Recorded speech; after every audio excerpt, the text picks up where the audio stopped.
ഒരു ഗ്രാമത്തിന്റെ പിന്നാമ്പുറത്ത് കോഴിയും 6 കുഞ്ഞുങ്ങളും പുഴുക്കലരി തിന്നുകൊണ്ടിരിക്കുന്നു.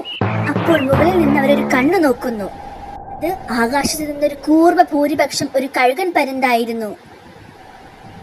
കഴുകൻ പറന്ന് താഴേക്കിറങ്ങി. കണ്ണിൽ ഏക ലക്ഷ്യം ഒരു കുഞ്ഞിനെ പിടിച്ചു പറിക്കുകയായിരുന്നു. കഴുകൻ മിന്നിത്താഴുന്നു. മണ്ണിൽ പൊടിയും പറത്തി. കഴുകൻ ഒരു കുഞ്ഞിനെ റാഞ്ചിയെടുത്തു. പക്ഷെ അതേസമയം അമ്മക്കോഴി കരഞ്ഞു പാറിപ്പറന്നു. അതിന്റെ കണ്ണിൽ തീയുമായി. അമ്മക്കോഴി രോക്ഷം കൊണ്ട് പരുന്തിനെ കൊത്തിപ്പറിക്കുന്നു. കഴുകൻ പേടിച്ച് കുഞ്ഞിനെ താഴേക്കിട്ടിട്ട് മുകളിലേക്ക് പറന്നു.